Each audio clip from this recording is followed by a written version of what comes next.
Welcome back to Without a Doubt, the podcast where we celebrate living life authentically and organically as ourselves. We're the ones who believe in creating our own paths and living our truths out loud. Join in on an honest and open conversation about self-discovery and growth. I'm your girl Mad, your host. I'm a freelance entrepreneur, a 30-something-year-old human that has never exactly done what is expected of me. I'm a sprinkle of reality, glimmer of sunshine, and as unfiltered as they come. I'm here to remind you that it's okay to do life different, that you don't have to be what is expected of you, and that your happiness, it matters. For this episode, which is number 30, yay, holy crap, I can be honest, right? I really had no idea what I wanted to do with this episode.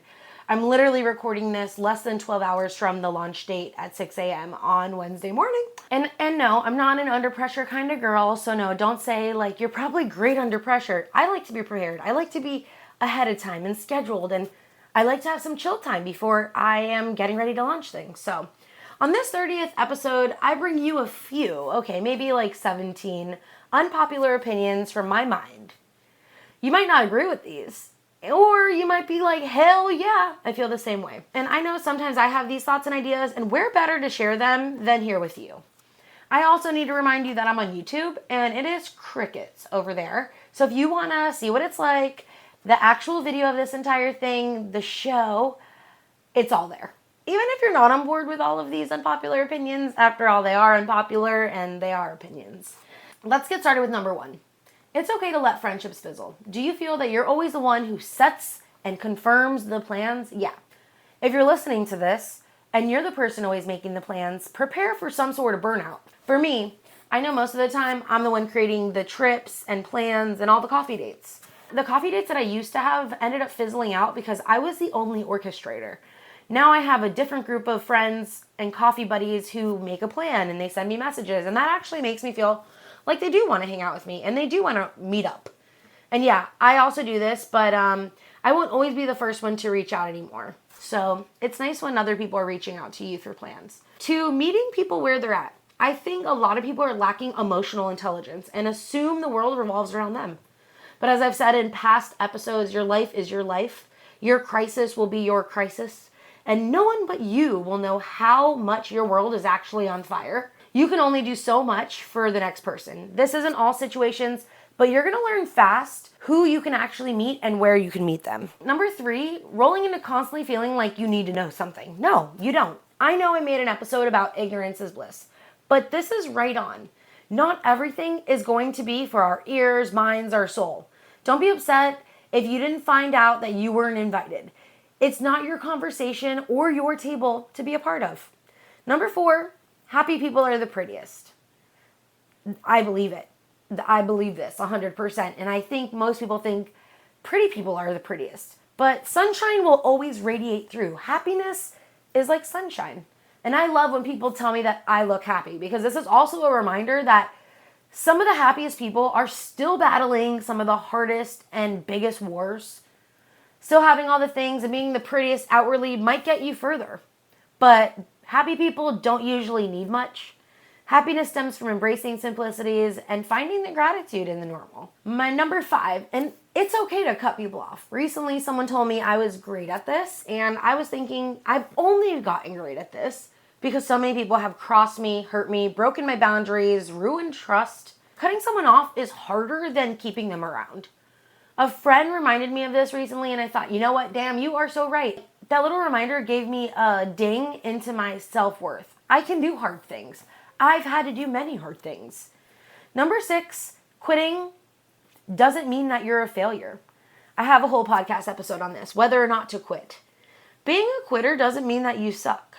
It might mean you know exactly who you are and what you actually want for your path in life. The fact that you tried something means that you're brave enough to go start something, so you go. Number 7, weddings are a waste of money. Yes, don't get me wrong, I do love a good wedding. I'll even invite myself to yours. But I think it's such a waste. I plan to elope with Kendra. We want to travel, invest in the future. Of course, this is my opinion. I think it's just shitty to assume at your wedding that people are going to give you money as a gift to cover your dinner or your plate, or most wedding food is gross anyway. I'd rather get food on the way home. I want to go to your wedding to drink, dance, have a good time, but I really don't want to sit at a table with strangers making small talk, even if that's like my past relatives or my relatives I haven't seen in a while. Plus, I think weddings become a blur of the day for the actual bride and groom. And if you're a bridesmaid, it's basically work for you and you have to pay to be there, more or less. It's a lot of money to be a bridesmaid. Can I get an amen on that? We can go on and on in this opinion about weddings being a waste of money. Other things I think are a waste of money is number 8, going out to eat. I do not like to be wined and dined. No. I like to sit on my couch, smoke weed, and watch TV. And eat. Food prices are like 5,000% inflated. Service usually sucks. And it's usually crap food anyway. I just don't like to eat out. I don't like to spend my money at restaurants. And I find that home-cooked food tastes better anyway. Especially if you know how to cook.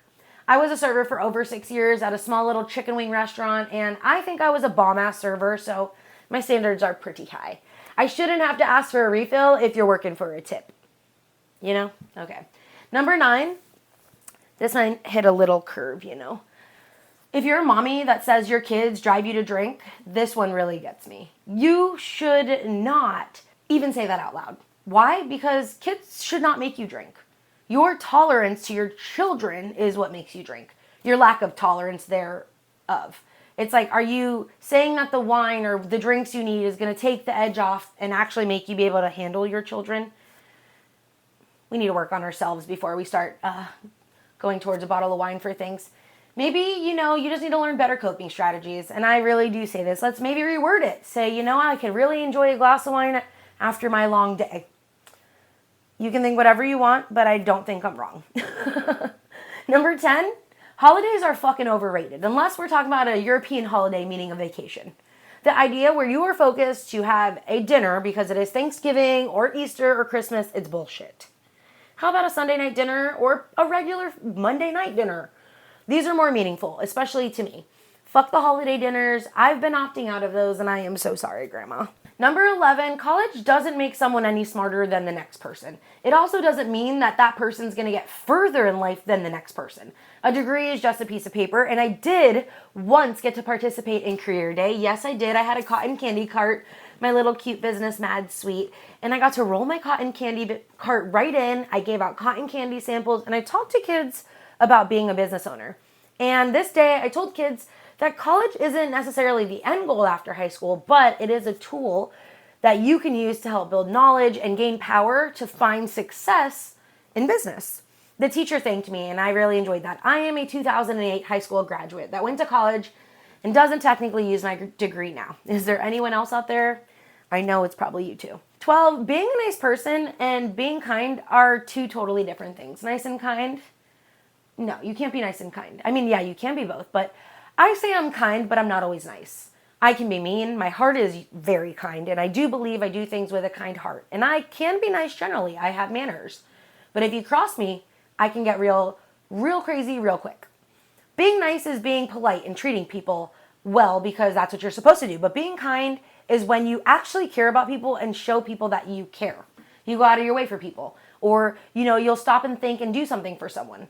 Sometimes you can be kind to someone even though you aren't nice to them. And then you could also be nice to someone but also unkind. Nice people, in my thought, don't usually rock the boat. They don't speak up, they're not going to advocate. Whereas somebody who is kind will speak up, stand up, and do things for people when they feel something isn't right. I know I'm one of those people. I advocate. I was on my HOA board, for motherfucking God's sake. You know it. And we're getting to the end of these last 4. This excuse, when people say, I have to go home to let my dog out, is a legit excuse. And you can tell me no. Because if you have kids, if you say you have to go home to relieve your babysitter, at least your babysitter was there to let your kids go pee and take a shit. My dog is just sitting in the house waiting for me to go. So I think it is a very legit reason to leave an event, party, or something. Your dog has needs. It is your commitment. And I love my fucking dog. I want to come home to take him out. So don't tell me, no, you can stay out. Your dog will be fine. No, he needs me. Okay? It is a reason to go home.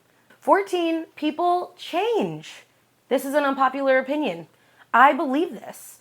Evolution is legit. And those people who say people never change, yes, they can.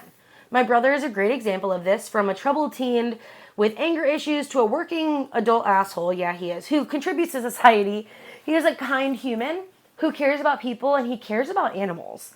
You go, Andrew. I'm always proud of you. Like, he's also my best friend / nemesis. He's my brother who calls me Fattison, says my podcast is shit, but I guess that's a sibling for you. Guess those are the things that don't change. 15, buying new things just to buy them is consumerism at its best. You don't need the new shirt every time you go to TJ Maxx or the mall. Better yet, you don't need new clothes for your new vacation. The world is literally withering away, yet we keep tearing down trees, digging up earth, and using all of our resources on a new sparkly shirt you're going to wear one time. Save the planet, wear your clothes as much as you can. You don't need new clothes. I have really worked hard on this, and for me, this is I resell clothes as a full-time business, and this is, I believe in secondhand. Do it. Number 16, those of us that keep saying, I'm going to wait until I'm old, let me tell you, let's not do that. Waiting until you're old to do things is a waste of your time now. Saying, when I retire, I'll travel. When I'm old, I'll travel. When I'm old, I'll get this. A little reminder that tomorrow is not promised. And you might never actually get to travel. It also gets harder to travel. Like, if you want to go hike and do all that stuff, when you're 60, it's going to be a lot harder to hike 12 miles versus when you're 30 years old and healthier. And finally, when people tell you that you have to wake up at 4:30 in the morning or 3 to be successful, you hear this wheezing, haven't been feeling good. You know how you be successful? Rest and feel better. But for real, that early morning grind and using that time that others would be sleeping to accomplish some shit, but you could really do this at any time of the day. You could do this at 11 o'clock at night. I learned this most when I stepped away from fitness coaching, where I was the 5 a.m. coach. And then I got into my own freelance work. Success happens when you believe, you put in the work, and all of the equation works out to get you that solution, which is success. Success doesn't usually happen by chance, and if it does, I guess that is why it's called chance. Anyway, those were a couple of my unpopular opinions. Happy Wednesday, and I hope you felt like you have a little bit of a travel through my mind with this podcast episode. Maybe you have similar thoughts, and these aren't as unpopular as I think or feel. Did you also know that when you listen in to this on Spotify, you can share your thoughts about the episode with me? There's a little question box, yeah. So I'm always curious on what you think or what you thought. Go on YouTube, Instagram, send me a message if you've got any of that. I'm always here to hear what you got. I'm also leaving you with this reminder, as usual, you are without a doubt a badass. Don't you forget it. I'll see you next Wednesday with a new, fresh, hot episode with more from the mind of Mad. XOXO.